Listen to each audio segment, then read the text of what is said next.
Okay, good morning class. Good morning, sir. Please all stand up and let us pray.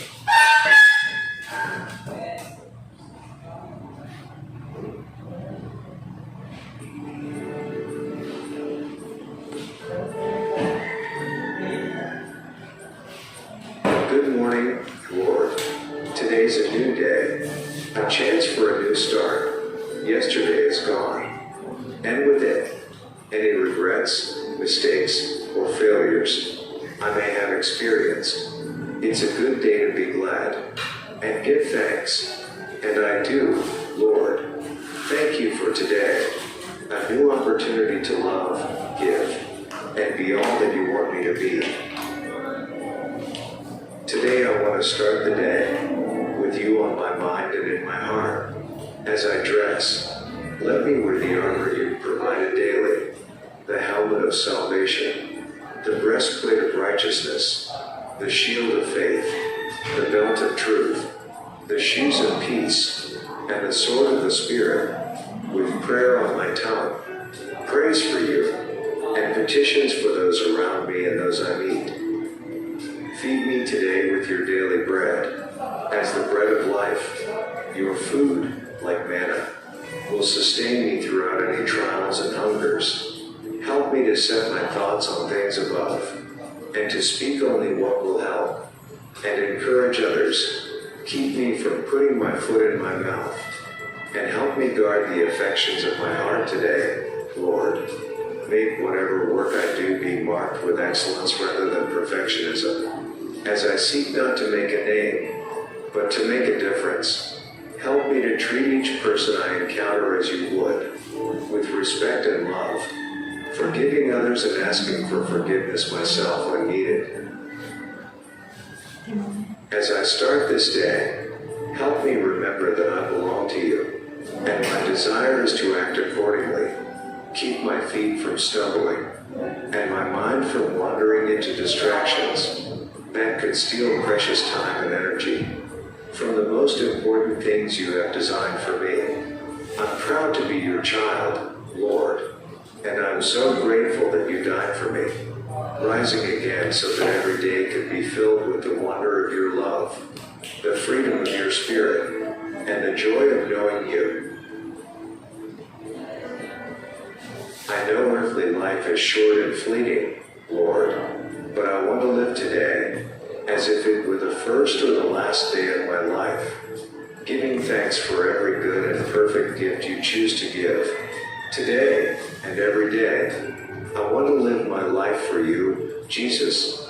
In your precious name, I pray. Amen. Amen. Amen. Okay, once again, good morning class. Good Morning, sir. Group 1, who's absent today? None, sir. And about group 2? None, din, None, sir. sir. So, what else? Group 3? None, sir. Okay, great. You have a complete attendance. So, please bring out your assignment and put it with it. In this one. And I will check it later.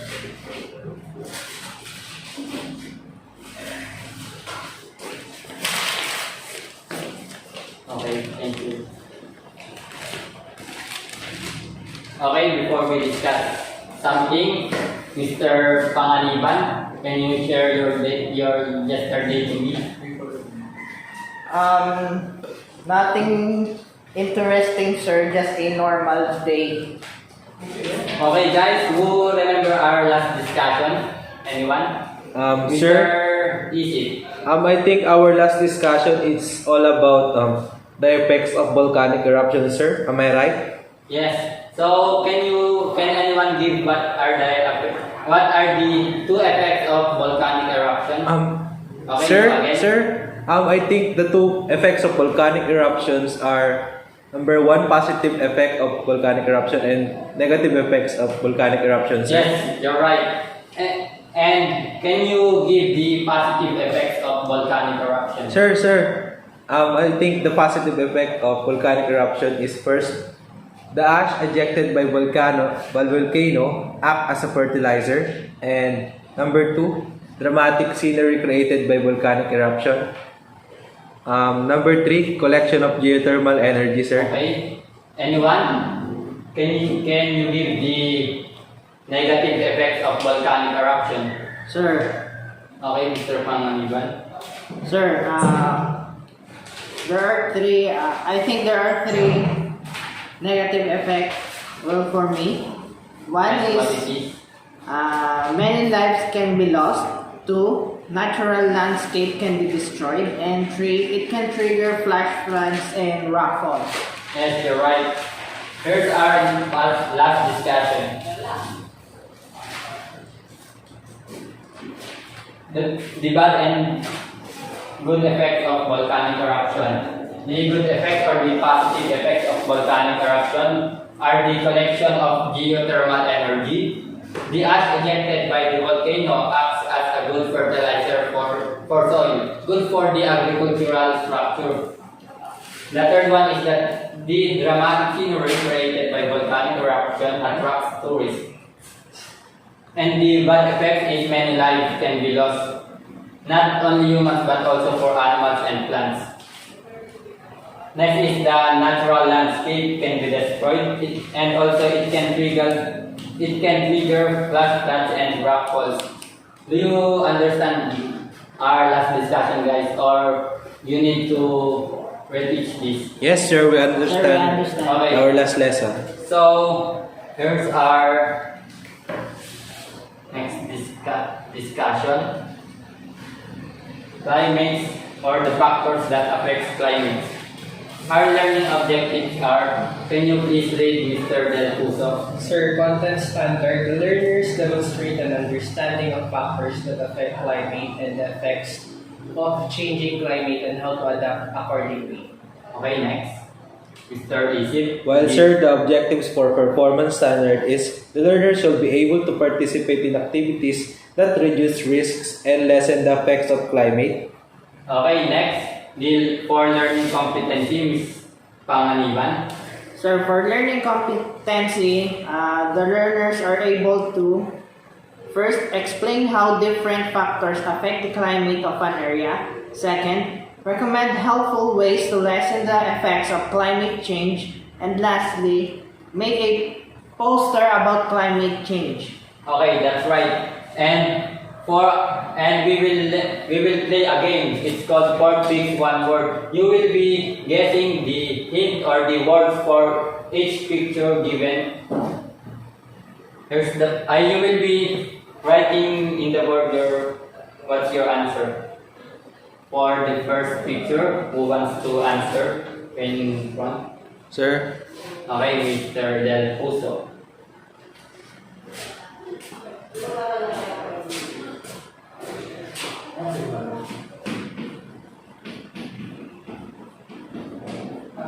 Okay, weather. That's correct. And for the next or last one, I only have 2 examples for our next lesson. Okay, who wants to answer? Okay, Mr. Panganiban, can you please come in front?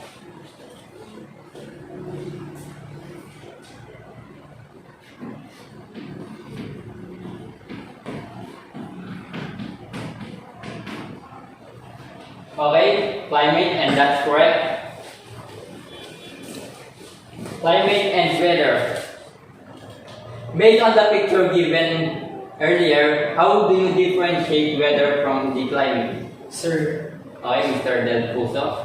weather happens in a various times while climate happens in a region. Yes, and another. Sir, Mr. Isip. weather is a short term while climate is a long term one. Okay, correct. Weather is an atmospheric condition in a certain place or time with a shorter duration, while climate is an average weather condition in a certain place or time with a longer duration. And these are the factors that affect climate. Can you read the lower or the... Okay, Mr. Isip. Factors that affect climates, lower.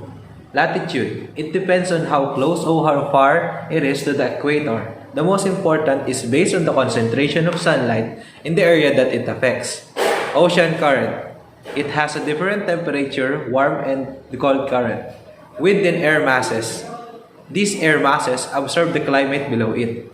Okay, and the next three, Mr. Pangaliban. Elevation. The higher up you are, the colder and drier it will be. When air rises, it expands to the low air pressure causes it to cool. Relief.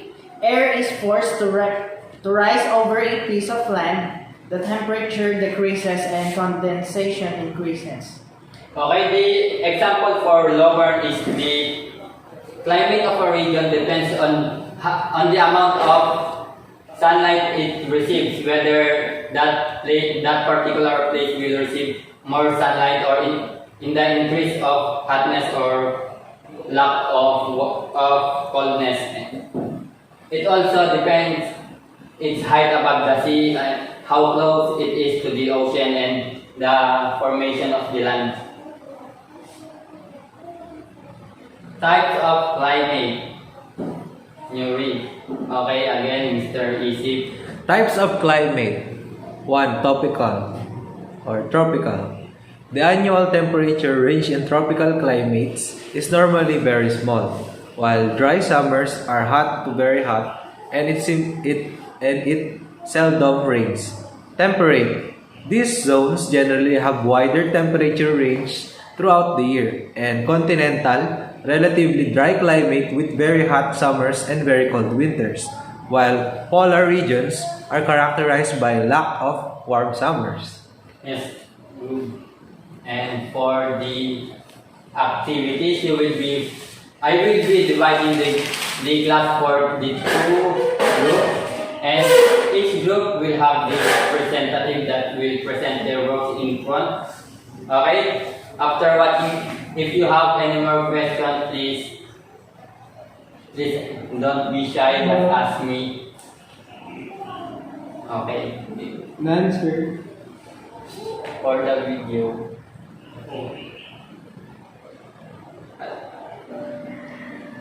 This is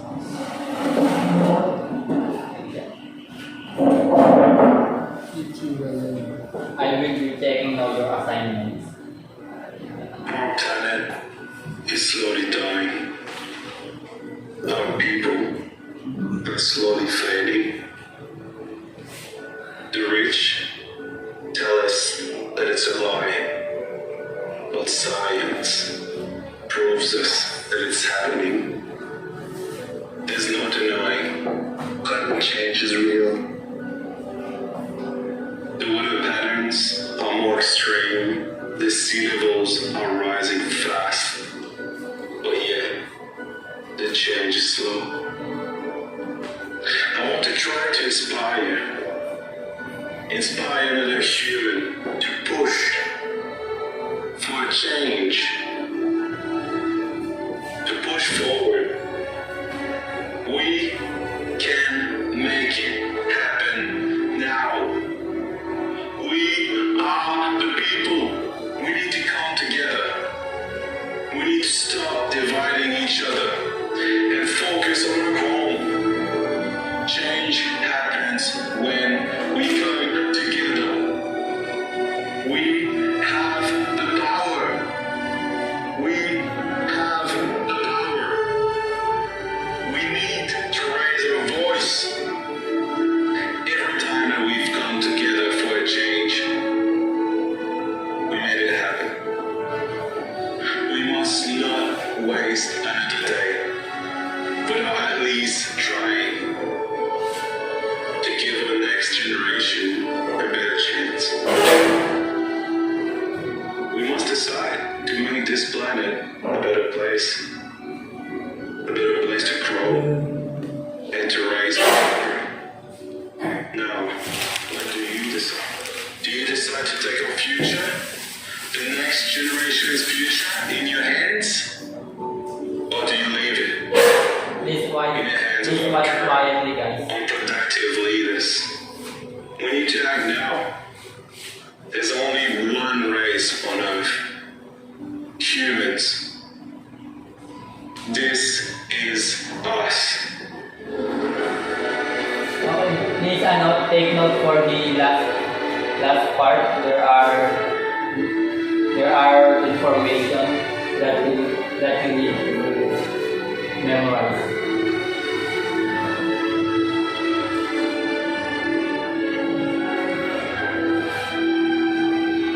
Okay, take note of that.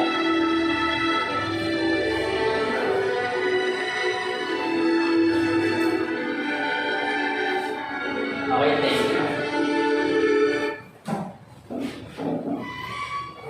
How's the video, guys? Do you enjoy it, or you will get We enjoy it, sir. Yes, sir. It's inspiring, sir.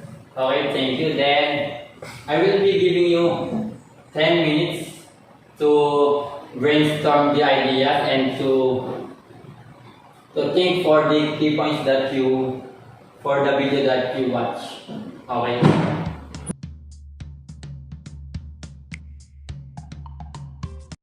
Are you done brainstorming your ideas, guys? Yes, Yes, sir. Yes, then please choose a representative to present your works, and I will listen. Okay, sir. Okay, in group 1. Sir, for group 1, our 2 points are Earth's gonna reach its limits, lack of resources, Earth Okay. is changing, living organisms will die, and Good. How about group 2? For group 2, sir, humans are the number one cause of the harsh global warming, the climate change, have a great impacts because of the human activities. So talk less and act responsibly to help ourselves to be more humans. And all living organisms will slowly die and can survive on the change pace of the planet. The resources will be limited, but if we do care and preserve, we can solve and lessen the suffering of our beloved Mother Earth. Okay, it's that all? Yes, sir. Okay, thank you. Then, using the video you watched earlier and the key points you just mentioned, please answer this guide question. I will be giving only 10 minutes again for these guide questions. Please, can you please read Mr. Panganiban? 1 to 5. Number 1. On your observation, how do greenhouse gases affect the atmosphere? Number 2. Based on the previous discussion, what's the difference between weather and climate? Number 3. What's the evidence that Earth's atmosphere is changing? Number 4. In what ways that the climate change is affecting the organisms? Lastly, how will melting ice affect the world around us?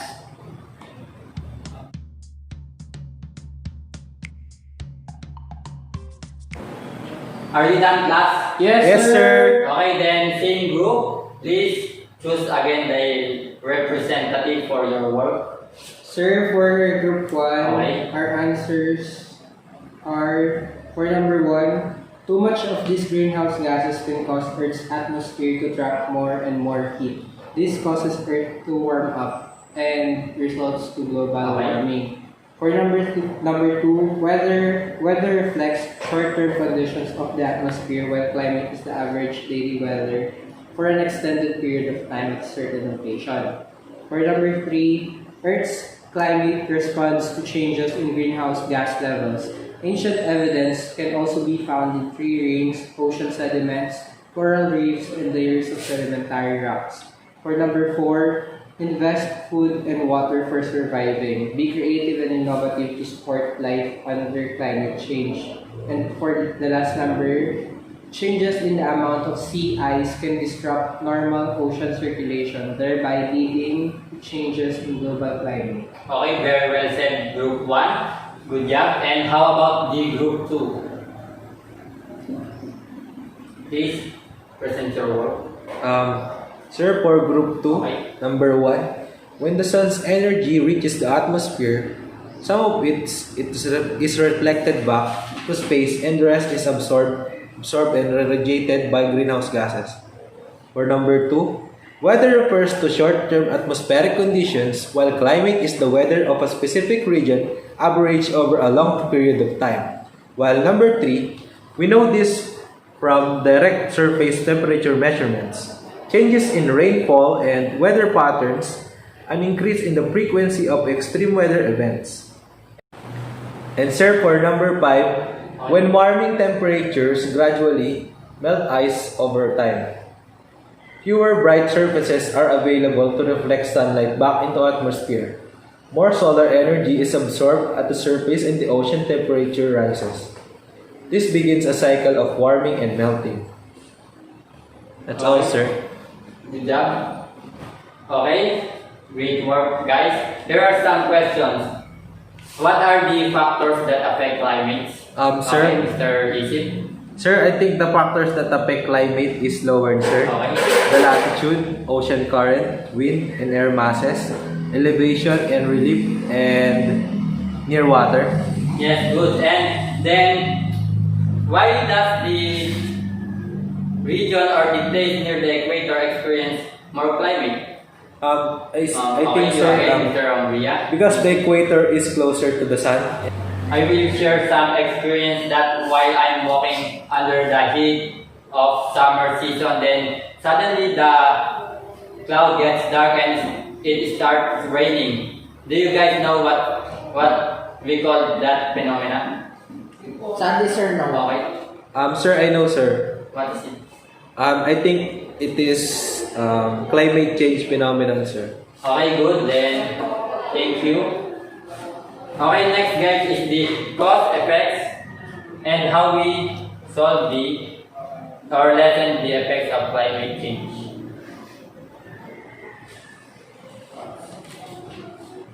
Please watch the video for Human activities, from pollution to overpopulation, are driving up the Earth's temperature and fundamentally changing the world around us. The main cause is a phenomenon known as the greenhouse effect. Gases in the atmosphere, such as water vapor, carbon dioxide, methane, nitrous oxide, and chlorofluorocarbons, let the sun's light in, but keep some of the heat from escaping, like the glass walls of the greenhouse. The more greenhouse gases in the atmosphere, the more heat gets trapped, strengthening the greenhouse effect and increasing the Earth's temperature. Human activities, like the burning of fossil fuels, have increased the amount of CO2 in the atmosphere by more than 1/3 since the Industrial Revolution. The rapid increase in greenhouse gases in the atmosphere has warmed the planet at an alarming rate. While Earth's climate has fluctuated in the past, atmospheric carbon dioxide hasn't reached today's levels in hundreds of thousands of years. Climate change has consequences for our oceans, our weather, our food sources, and our health. Ice sheets, such as Greenland and Antarctica, are melting. The extra water that was once held in glaciers causes sea levels to rise and spills out of the oceans, flooding coastal regions. Warmer temperatures also make weather more extreme. This means not only more intense major storms, floods, and heavy snowfall, but also longer and more frequent droughts. These changes in weather pose challenges. Growing crops becomes more difficult. The areas where plants and animals can live shift, and water supplies are diminished. In addition to creating new agricultural challenges, climate change can directly affect people's physical health. In urban areas, the warmer atmosphere creates an environment that traps and increases the amount of smog. This is because smog contains ozone particles, which increase rapidly at higher temperatures. Exposure to higher levels of smog can cause health problems such as asthma, heart disease, and lung cancer. While the rapid rate of climate change is caused by humans, humans are also the ones who can combat it. If we work to replace fossil fuels with renewable energy sources like solar and wind, which don't produce greenhouse gas emissions, we might still be able to prevent some of the worst effects of climate change.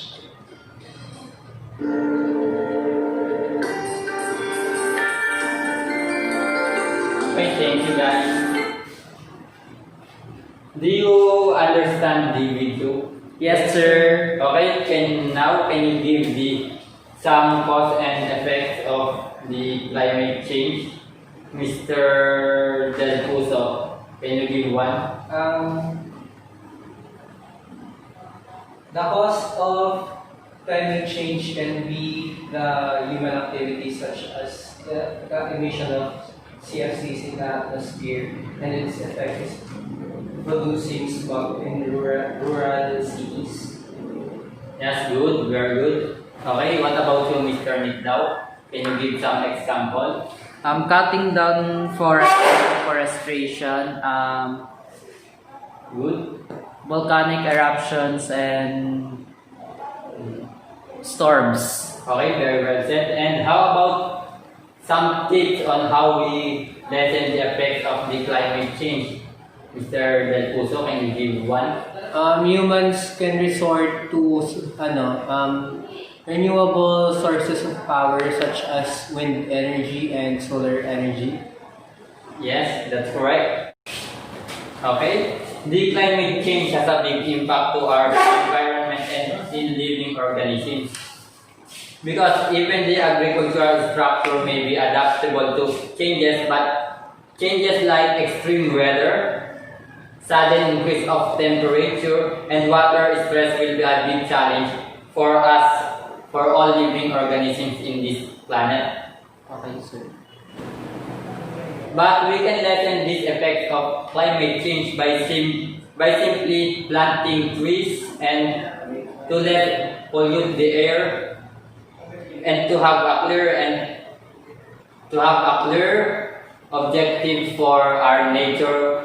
We need to be responsible. We need to act on our own. We need to prove ourselves that we are worthy living in this planet.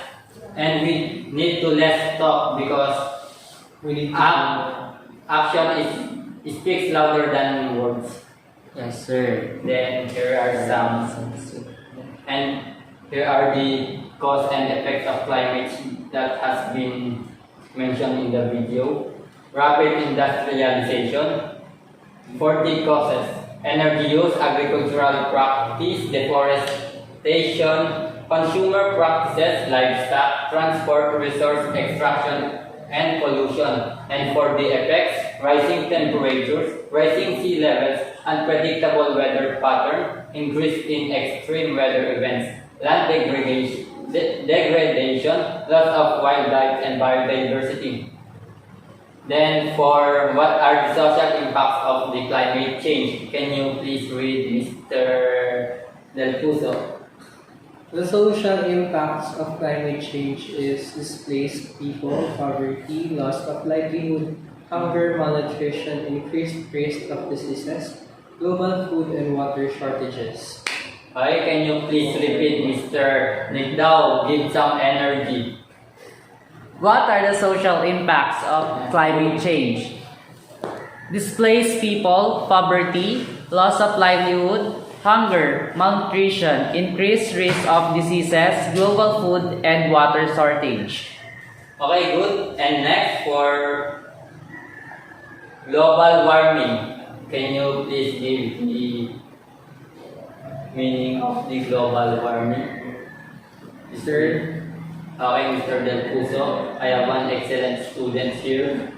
global warming is the long-term warming of the planet's overall temperature. Yes, that's correct. And here's our solution for the climate change. Can you please read? Okay, again, Mr. Nigdao. Climate change solutions. Eliminating forgo fossil fuels, stop cutting, unplug gadgets, Good. Next. alternative infrastructures upgrade, use less transportation. Okay, good. That's all we need for us to give more solutions and not give harsh results to our mother nature. We need to care more and stop being ignorant. Okay, class, next for our enhancement activity. It has for parts. Okay, for part 1, can you please read, Miss Kubile? Identifying the following. Number 1. These zones generally have wider temperature ranges throughout the year. These regions are characterized by a lack of warm summers. Number 3. Air is forced to rise over a piece of land. The temperature decreases and condensation increases. Number 4. The higher up you are, the colder and drier it will be. When air rises, it expands. The low air pressure causes it to cool. Number 5. Relatively dry climate with very hot summers and very cold winters. Okay, and for part 2, 3, and 4, what does the acronym of lower? That's global warming and how it is related to climate change, and for enhancement, give 3 solutions to solve global warming. Okay, class, I will be giving you 5 minutes to answer all of these.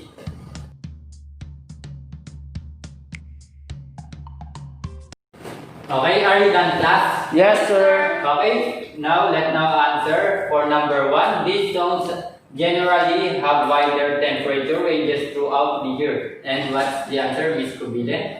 Temperate zone, sir. Okay, good. Thank you, Mr. Ordonio. Number 2, these regions are characterized by a lack of warm summers. What's the answer, Miss Kubile? Polar, sir. Okay, good. That's great. For number 3, air is forced to rise over a piece of land. Temperature decreases and condensation increases. Who knows the answer? If anyone? Okay, Mr. Ordonio. Relief, sir. Again? Relief. Okay, that's correct. And for number 4, the higher up you are, the colder and drier it will be. When air rises, it expands to the low air pressure causes it to cool. Sir, Okay, Miss Kubile again. I think elevation, sir. Okay, that's correct. And for number 5 of for part 1, relatively dry climate with a very hot summers and very cold winters. Sir, Who knows the answer? Okay, Miss Kubile. continental, sir. Okay, that's correct for number 5. Okay, for part 2, what does the acronym LOWER mean? Okay, Mr. Ordonio, do you raise your hands? Sir. Okay, if you know the answer, please. Latitude, ocean currents, wind and air masses, elevation, reef, nearness to water. Yes, that's correct. And for part 3, discuss global warming and how it is related to the climate change. Okay, Mr. Del Puso, what's your answer? Sir, global warming is the average heating of Earth's surface. It is related to climate change because when the Earth's surface overheated, it resulted to climate change. Okay, that's correct. And for the last part of our enhancement activity, give 3 solutions to solve global warming. There are a lot of solutions for us to solve them. Give 3, Mr. Del Puso again. Use less transportation, resort to using renewable sources of energy, and Okay, Be aware to our act, sir. Okay, again. Be aware to our act, sir. Okay, that's correct. And that's for our enhancement activity. And for your individual task, class, I will be giving an evaluation form for you to answer at home. It's a take-home evaluation quiz. Okay, then please kindly come here, Mr. Antonio, and give one to your classmates and class. Okay, good afternoon again, class, and thank you for listening to my class. And job well done, good job, we did well. Thank you. Thank you, sir. Okay, class, before we end this discussion, you will be required to make a poster about the climate change, how to solve it, and to lessen the effect of global warming. And I will be sending you the rubrics after this class individually. Thank you. thank you, sir. Thank you, sir.